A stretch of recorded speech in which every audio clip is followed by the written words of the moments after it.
O Titanic. Com estruturas estanques e casco blindado em aço, ele é quase impenetrável. A bordo, os avanços tecnológicos dos últimos 50 anos oferecem conforto e segurança. Se ele foi construído para não afundar, por que então isso aconteceu? Hoje, em Maravilhas Modernas, a tecnologia do Titanic.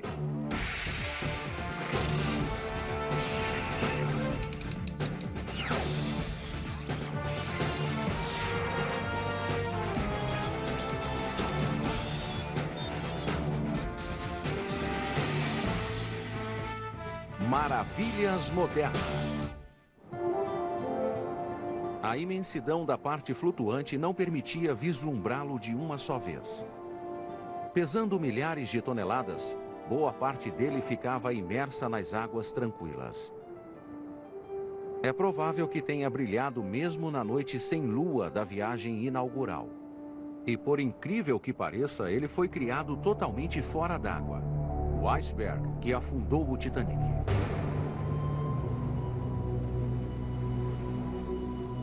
Talvez a história do Titanic comece aqui, no gelado Atlântico Norte, onde os icebergs são formados ao se desprender das geleiras junto à costa da Groenlândia. Foi aqui que se deu a batalha entre tecnologia e natureza naquela noite de abril de 1912. E foi aqui que a tecnologia perdeu. How do you take the largest ship in the world on its maiden voyage full of the wealthiest, most influential people of two continents, that's called unsinkable, and crash it in the middle of the Atlantic before it ever completes its maiden voyage? De 10 a 15 mil icebergs se formam a cada ano perto da Groenlândia. Alguns chegam a conter 3 milhões de toneladas de gelo formado há 110 mil anos e ainda representam riscos à navegação. They're deteriorating. By the time they make it to the Grand Banks and eventually south out into the shipping lanes, typically they're very dramatic in shape. They've taken on irregular shapes and they're beautiful, but they're also very dangerous. A Patrulha Internacional do Gelo, ligada à Guarda Costeira dos Estados Unidos, monitora os icebergs por meio de imagens de satélite, radares e aviões de reconhecimento C-130. Our job is to find the icebergs and then draw an imaginary line in the ocean so that ships transiting across through there say, if you stay south of this line and east of this line, you're not going to encounter an iceberg like the Titanic did. We tried to predict their drift and their deterioration because the mariner doesn't want to know where it was when we found it. He wants to know where it's going to be when he gets there, so they don't violate that basic law of physics of trying to occupy the same space at the same time. A Patrulha do Gelo foi criada após o desastre do Titanic para monitorar os icebergs nas rotas marítimas do Atlântico Norte. We're batting 1,000, to use a baseball analogy, since we've been in the business starting in 1913, even before our official ratification.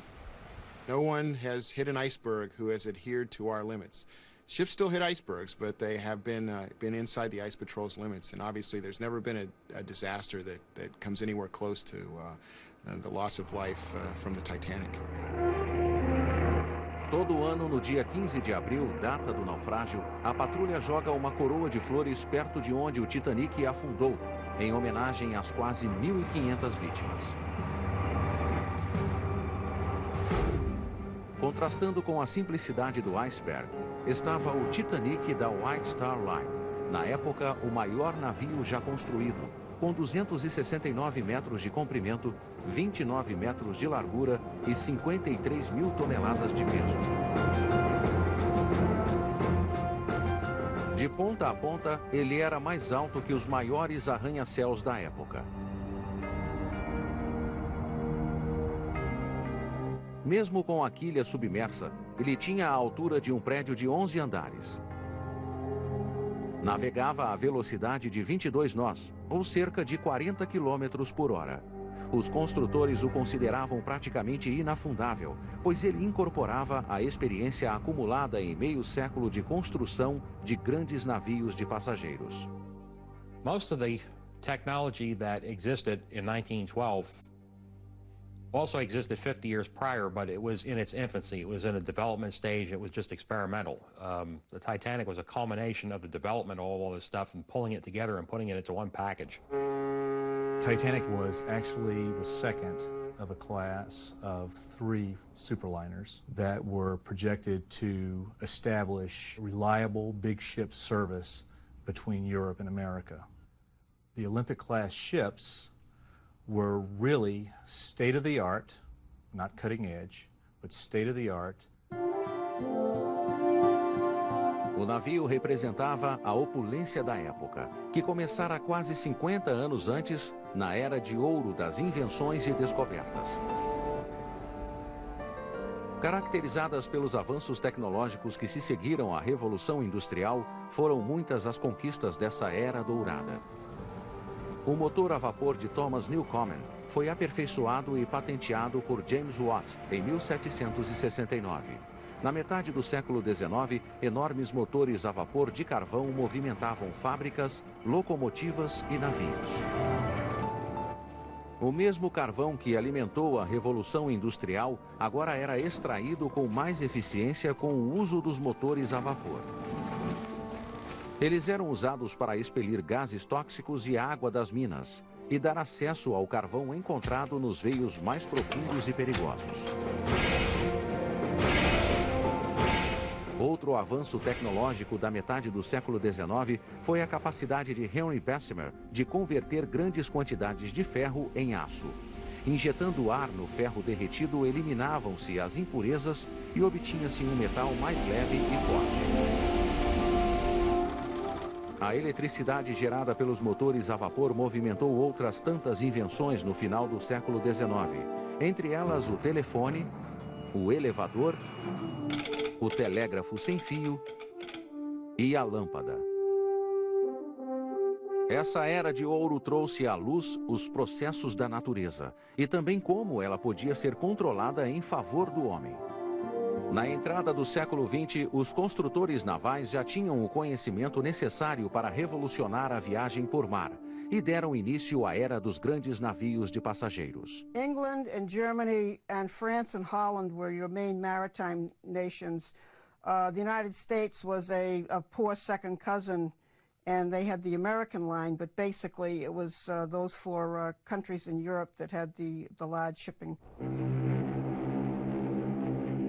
As duas maiores linhas inglesas, a Cunard e a White Star, competiam entre si e com concorrentes de outros países. Os clientes eram basicamente imigrantes europeus em busca de uma nova vida no Novo Mundo.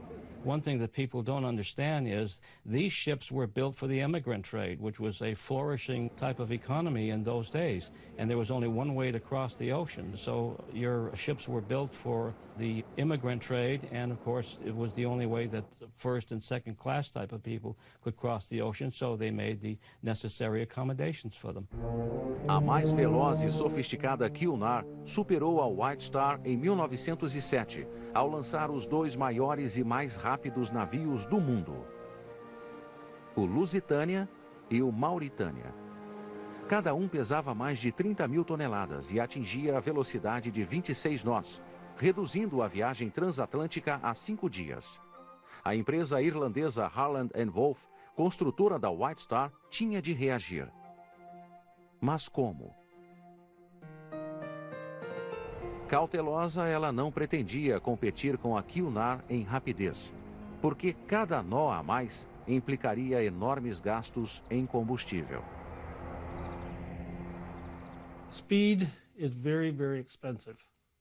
And I think it is, for every knot over 21 knots, you have to have the same amount of power to drive it the next knot higher. So coal consumption makes speed a very expensive operation. Como alternativa, a White Star e a Harland & Wolff criaram os maiores e mais luxuosos navios já construídos: o Olympic, o Titanic e o Britannic. Se bem-sucedidos, os navios da classe Olympic responderiam à velocidade da Cunard com puro esplendor.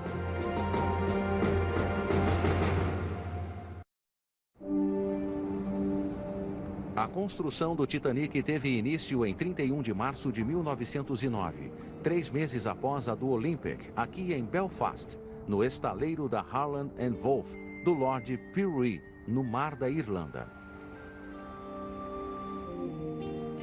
Harland & Wolff gained a reputation for being able to build large ships. They concentrate on 2 areas, large ship technology and steam engine technology. So when Lord Pirrie and Ismay got together and designed the Olympic class ships, the Harland & Wolff shipyard was in a good position to accommodate the building of these 2 hulls. Mas a construção de navios tão grandes exigiu a reestruturação do estaleiro para acomodá-los. The shipyard had to radically change a lot of stuff in order to build those 2 ships. They had to take a space which was normally used for building 3 ships and reduce it to 2 building slips and put up a tremendous gantry over it to handle the heavy weights that were going to be moved along underneath. About 4.5 feet of concrete had to be sunk into the slipways as a base to make 2 giant slipways to erect these 2 hulls. A large gantry was designed. This gantry would be used to suspend things like the hydraulic riveter, various other tools, uses as a crane to lift heavy objects up to the heights they needed. A grua de pórtico de 67 metros de altura e 6.000 toneladas era a maior do mundo no gênero. Thomas Andrews, da Harland & Wolff, era responsável pela execução dos projetos, acompanhado de perto pelo diretor-geral Lord Pirrie, que elaborou as alterações. A White Star montou cada fase do planejamento e construção por meio de seu diretor, J. Bruce Ismay. A Harland & Wolff era a maior empregadora de Belfast e mais de 15.000 operários trabalhavam 6 dias por semana na construção dos enormes navios. De certo, foi impressionante ver esses monstros tomarem forma, mas pouca coisa no projeto era inédita. The single technological flourish in the Titanic was size. I think she was evolutionary, but she was not revolutionary. Her main distinction still remained size. Harland & Wolff was the tried and true. They'd done it for decades. They just built basically the same ships over and over again. O processo de construção de qualquer navio começa pelo assentamento da quilha, que percorre o centro do fundo do navio. A steel ship is built using a skeletal structure. You can think of the keel as the spine, and then ribs that come up from the spine, and then a skin over that to make a complete structure.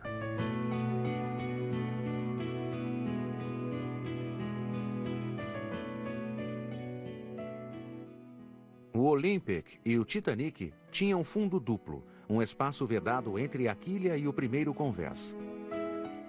Esse elemento visava principalmente a segurança, mas servia como área de armazenagem para o lastro d'água. O casco duplo, processo que acrescenta um casco de aço ao já existente, aumentava a segurança, mas era dispendioso e incomum para a época. Then ribs went vertically up.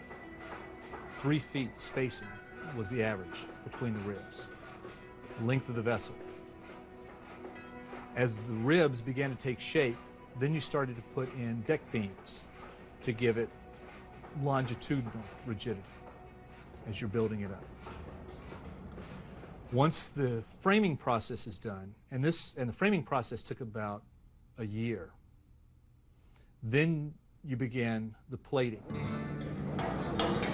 O casco de quase 26.000 toneladas seria coberto por chapas de aço imbricadas, de até 18 metros quadrados e 2,5 centímetros de espessura. O aço era forjado pelo processo de fornalha aberta, um avanço em relação ao velho método de Bessemer. O processo requeria enormes fornos de tijolo que atingiam temperaturas de quase 1.700 graus.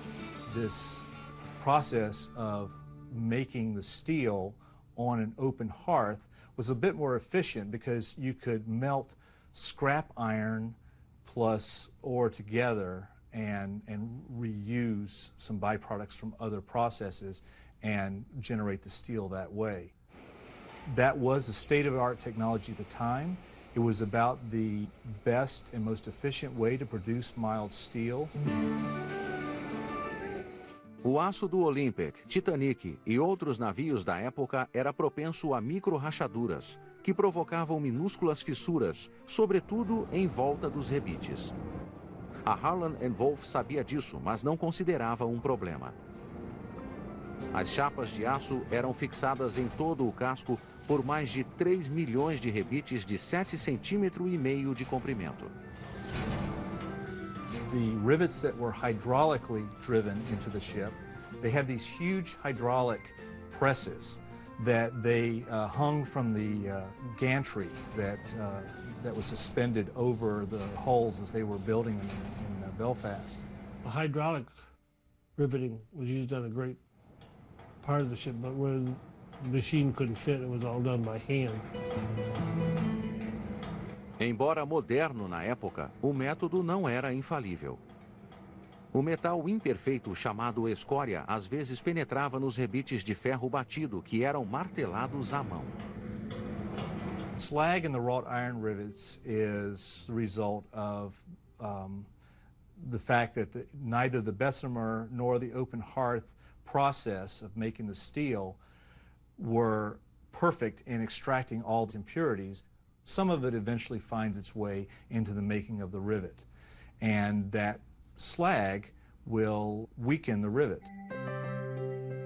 Esses rebites não seriam aceitos pelos padrões atuais, mas eram o que havia de melhor na época e considerados mais que apropriados. Dentro do casco havia 15 anteparas, separando 16 compartimentos estanques alinhados no fundo do navio. Praticamente todo o navio, como o Titanic, possuía anteparas semelhantes. Mesmo com rupturas nos 4 compartimentos frontais ou em 2 compartimentos laterais, o navio não afundaria e uma colisão raramente rompia mais de um compartimento. Mas os projetistas achavam desnecessário vedar o topo dessas paredes. Dado o número de compartimentos rompidos que o navio poderia suportar, o nível da água dentro deles jamais chegaria ao topo das paredes. A água só atingiria o alto se um número maior que o suportável de compartimentos se rompesse e o navio perdesse flutuabilidade. E isso levaria ao naufrágio, independentemente da altura da água nas paredes. Harland & Wolff was very sensible and practical about their application of what they had learned from experience and what we're going to use in our ships. They went for safety, comfort, ironically safety, with all the watertight subdivision and so forth. Em 31 de maio de 1911, quase 7 meses depois do lançamento do Olympic, o Titanic foi lançado à água.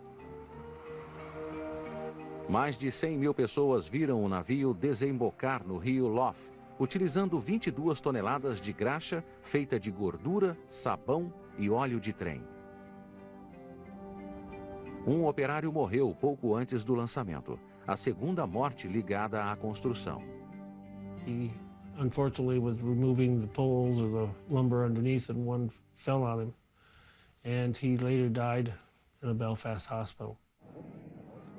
A perda de vidas fazia parte do negócio. Estimava-se uma morte para cada 100 mil toneladas de construção. Além do custo humano, havia o financeiro. O Titanic acabou custando 7,5 milhões de dólares a Harland & Wolff, o equivalente hoje a bem mais de 120 milhões de dólares. Nessa fase, o navio ainda não passava de um casco vazio. 3 grandes âncoras, 3 enormes hélices e 4 chaminés foram projetadas e construídas para ele. As âncoras foram forjadas em aço bruto. The side anchors were 7 3/4 tons each. The center anchor was 15 tons, and there's a famous picture of all the horses carrying it to the yard. As 2 hélices laterais de 3 pás, com 7 metros de diâmetro, pesavam 38 toneladas cada. A hélice central de 4 pás tinha 5 metros de diâmetro e pesava 22 toneladas. The propellers were made at Harlan and Wolff's yard themselves. They did have a foundry at that time that produced certain parts. The cast steel bosses for the wing screws and the bronze blades were both produced there, as well as the four-bladed center screw, which was also manganese bronze. 4 chaminés ovais encimavam o centro do navio. 3 of the 4 funnels were necessary for ventilation of combustion and flue gases from the boiler rooms. The 4th one was not necessary for removing boiler gases, but it was added for aesthetics partially, but also was used as a ventilator for the turbine engine rooms, and it also had a pipe that came up from the inside from the galleys, which vented off the coal smoke from those stoves and ovens.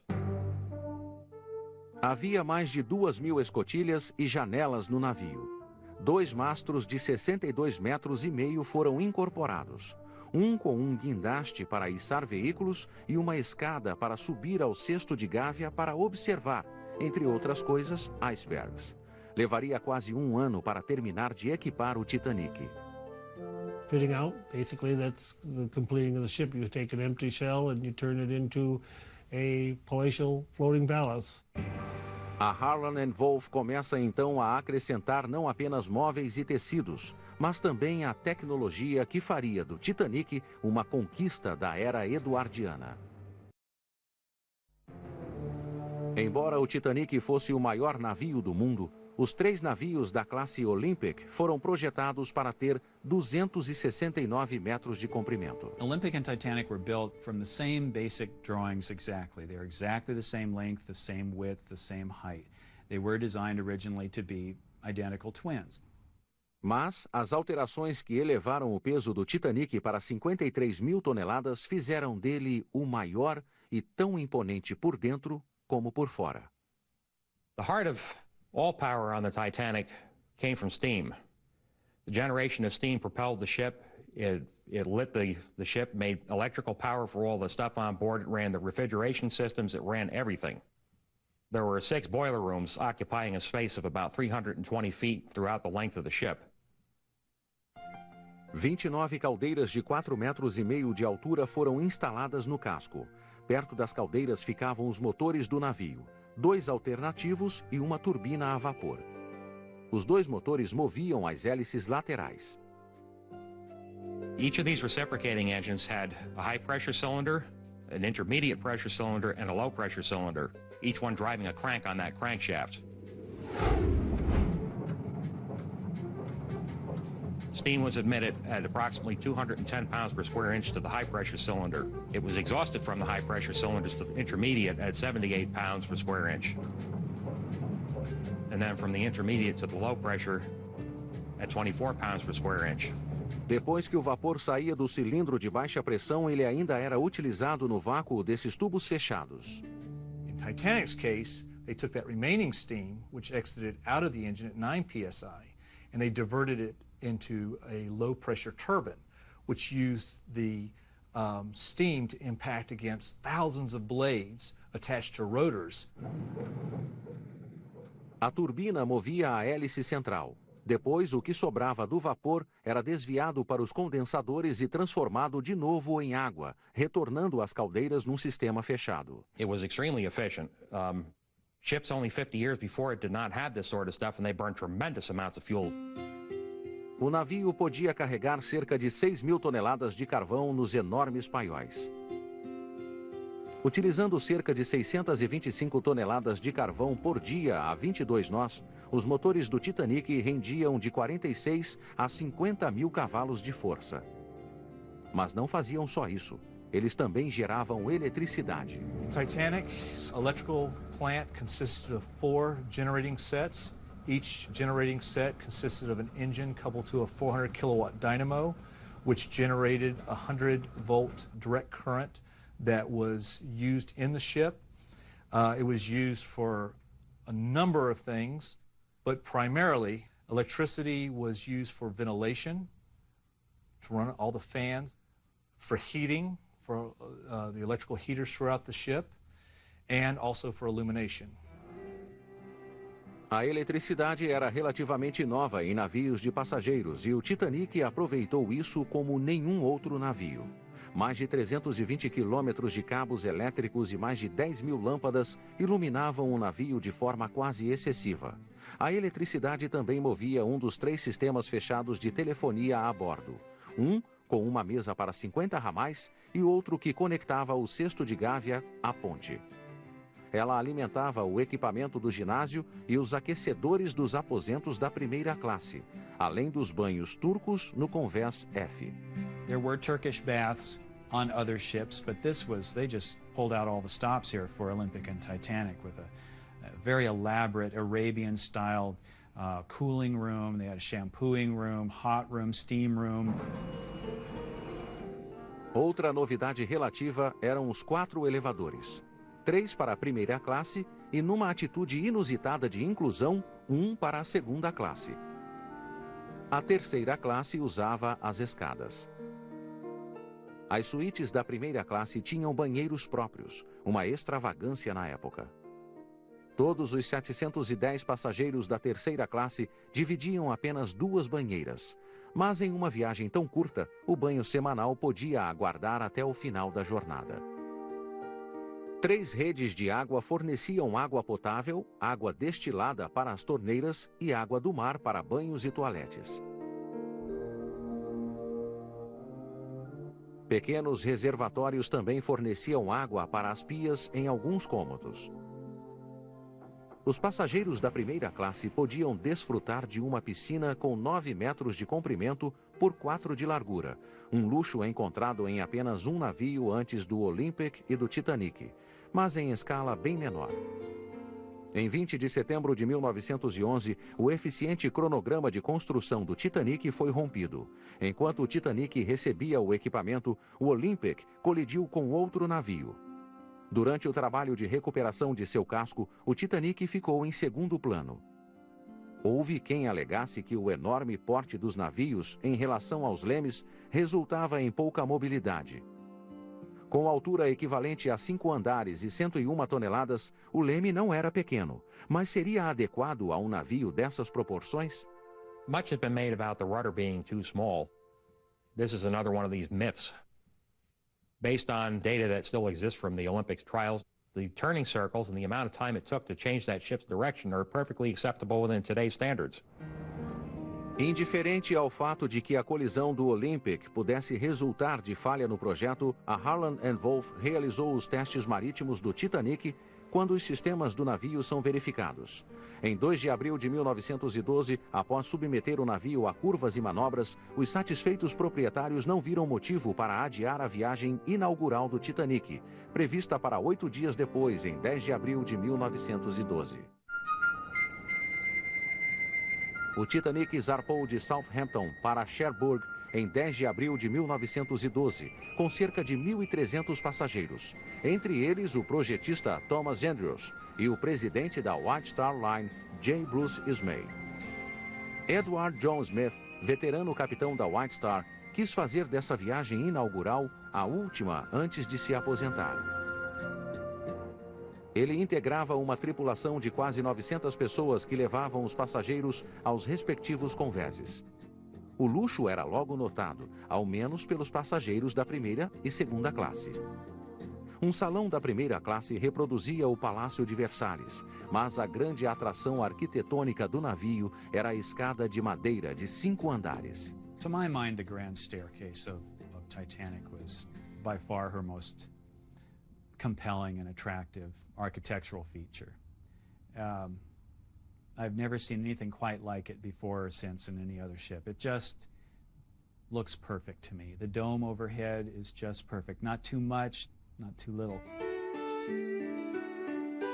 Mas ela não era a única. Outros navios tinham escadarias entre os convéses. Embora a elegância do Titanic fosse irrefutável, ela era também antiquada.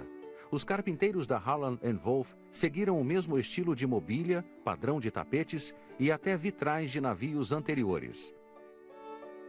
Em estilo, quase nada era novo.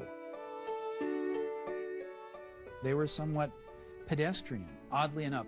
I've never understood why they didn't try. They had the opportunity with Olympic and Titanic to do something very different.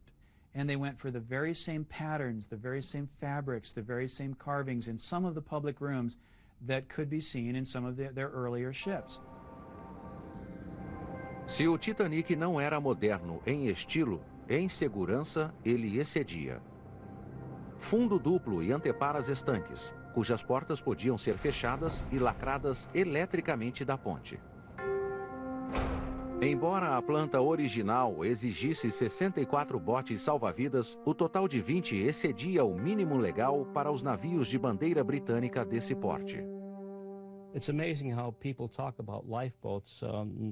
There weren't enough on the Titanic and this type of thing.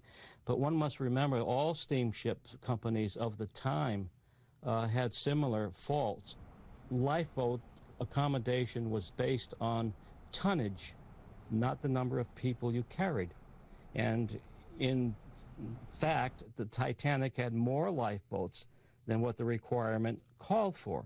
She had 14 wooden boats, she had 2 emergency cutters, and she had 4 collapsible boats. Os botes para 1.200 passageiros foram considerados mais que suficientes para um navio com capacidade para mais de 3.000. Os botes se destinavam apenas a retirar passageiros de um navio avariado e não a manter cada passageiro no mar por tempo indeterminado. E não havia com que se preocupar, já que a ciência inventara o telégrafo sem fio para a comunicação em alto mar. Esse talvez fosse o maior avanço tecnológico do Titanic e provavelmente o mais importante aparato de segurança inexistente em qualquer outro navio. She was the only one afloat that carried a Marconi rotary disc. Titanic had 16 studs around the periphery of her disc. This thing spun at a high rate of speed, and every time the electrodes lined up, the spark jumped between them. This caused more hits and gave Titanic's spark a very musical tone. A faísca acionava os eletrodos 120 vezes por segundo e produzia um tom claro de alta densidade. Quando o telegrafista pressionava a tecla, um circuito se completava, fazendo a corrente fluir pelo transmissor. Ao abrir e fechar o circuito, criavam-se os caracteres em código Morse de cada mensagem. And it was the tone itself that carried farther, not the brute power of the spark, but the actual tone. O telégrafo sem fio do Titanic tinha alcance de 250 a 400 milhas durante o dia e mais ainda à noite. They were testing the wireless in Belfast, and the wireless operators actually picked up Cairo. So that was quite a distance back then. Na hipótese de um acidente com o Titanic, um sinal poderia ser enviado aos navios próximos para ajudar nas operações de resgate. Um navio também poderia alertar outros sobre potenciais problemas, tais como icebergs. Mas apesar da ênfase na segurança, os problemas atingiram o Titanic antes mesmo de deixar o porto de Southampton. O enorme casco deslocava tanta água que um navio próximo quase colidiu com ele. E um persistente fogo num paiol de carvão ardeu durante dias. You would have spontaneous combustion in areas of coal bunkers. It happened quite often, and it was not raging flames or anything like that, but they would just continue drawing the coal until the seat of the fire was revealed, and then they would extinguish the embers. O Titanic fez 2 outras paradas antes de rumar para a América com pouco mais de 2.200 pessoas a bordo. Mensagens de congratulações se misturavam aos alertas de gelo nas rotas marítimas. Ao receber os alertas, o capitão Smith colocava o navio em rota mais meridional.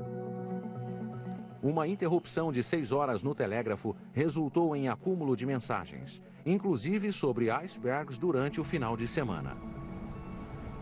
No domingo 14 de abril, consertado o telégrafo e controlado o fogo no carvão, o navio navegava a quase todo vapor, 22 nós.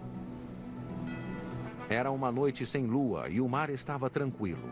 Mar calmo e escuro encanta os passageiros, mas sem as ondas e a luz da lua era quase impossível localizar um iceberg.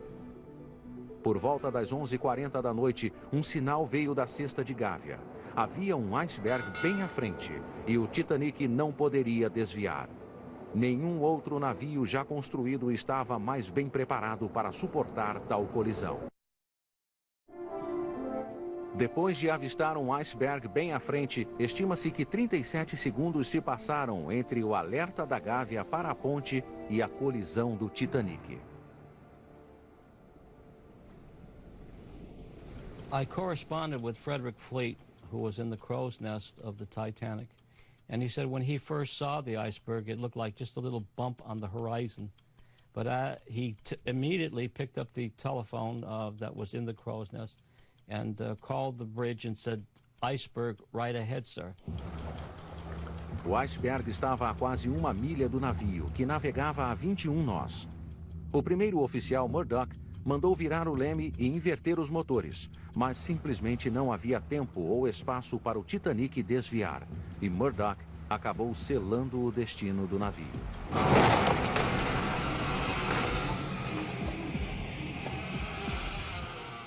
If the ship hadn't been going, a fraction of a knot that fast, if it had been going any slower, the bow would have, missed it. It was starting to turn, it almost missed the berg. If it had just had 5 seconds more warning or 5 seconds later warning, it might have hit the berg more direct. The ship was designed to withstand a head-on collision.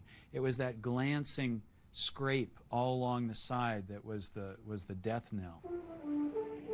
Então da colisão tenha feito saltar os rebites das chapas de aço do casco abaixo da linha d'água ao longo de 67 metros, rompendo 6 compartimentos. Murdoch sabia que a colisão ia acontecer. He went to the lever to close the watertight doors.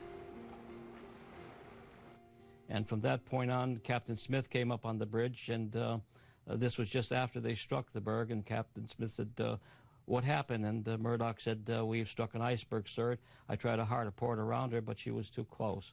And from that point on, the Titanic, of course, was mortally wounded. Há indícios também de que talvez o navio tenha temporariamente subido no iceberg, além de bater de lado.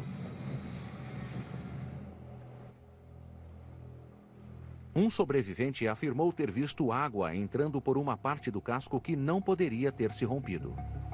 Fireman Hendrickson saw water pouring into the fireman's passage. That passage was compromised somehow. It was open to the sea. It was a large amount of water. Yet the fireman's passage was in the center of the ship. It was 3 feet away from the skin of the ship. Now, under no account do we speculate that the iceberg penetrated 3 feet into the side of the ship. However, the fireman's passage was supported on stanchions coming from the bottom of the ship. Se esse testemunho ocular foi fiel, a água pode ter entrado por baixo, num compartimento estanque. Thomas Andrews foi inspecionar o navio junto com um carpinteiro enviado pelo capitão Smith. O que eles viram confirmou os piores temores. Andrews calculated that the ship was doomed as soon as he saw the extent of the damage. And I have to wonder what Andrews saw during his inspection. I would like to know if he knew that there were other points of ingress for the water. And based on that, he was able to calculate that at a certain point in this sinking process, the water was going to find these non-watertight decks. And once it did that, the ship was doomed. Apesar das teorias sobre as microfissuras no aço do navio e os rebites debilitados, não há prova conclusiva de que um deles tenha sido importante na causa do desastre. O mesmo vale para a teoria de que o fogo no carvão teria enfraquecido o casco. Em suma, a colisão em si teria causado a tragédia. O capitão Smith mandou baixar os botes salva-vidas logo após a meia-noite. Mas nesse momento, as pessoas ainda não imaginavam que o navio afundaria. Alguns botes tinham capacidade para 65 pessoas, mas eram lançados com apenas 12. Enquanto isso, os telegrafistas enviavam mensagens de SOS. Porém, nenhum navio estava perto o bastante para responder antes que o Titanic afundasse.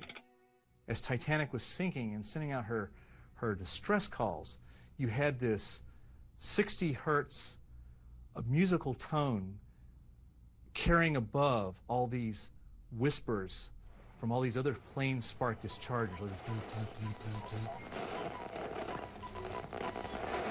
You've got this musical tone that's very clear and concise. There's no doubt it was Titanic. and this message carried Titanic's death rattle. Em 3 horas, a perda de flutuabilidade levou o navio a pique, rachando-o em 2 entre a 3ª e a 4ª chaminé. The ship deformed from the bottom up, and eventually as it separated, then it tore the steel plating, it tore the superstructure apart, and the 2 sections separated. The keel was very strong and evidently kept the bow and stern sections connected for a short while after the breakup.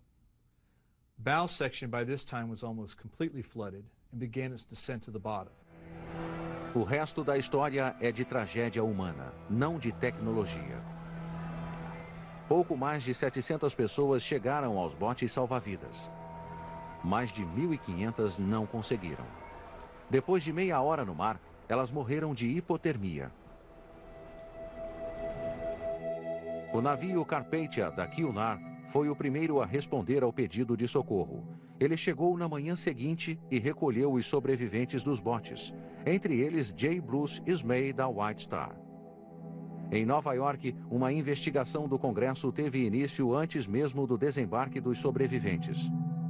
As notícias correram o país e o mundo por meio dos modernos serviços de telegrafia ligado aos jornais.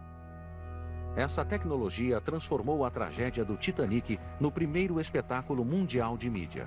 Talvez por esse motivo, o Titanic nunca tenha sido esquecido pelo público. There were a lot of changes made due to the sinking of the Titanic. Of course, the first and most important one was that all ships must carry enough lifeboats for the number of people aboard.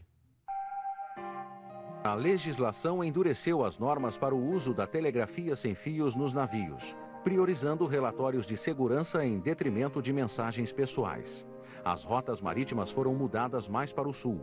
Exercícios de emergência tornaram-se obrigatórios nos navios de passageiros. A White Star também fez mudanças específicas nos navios irmãos do Titanic.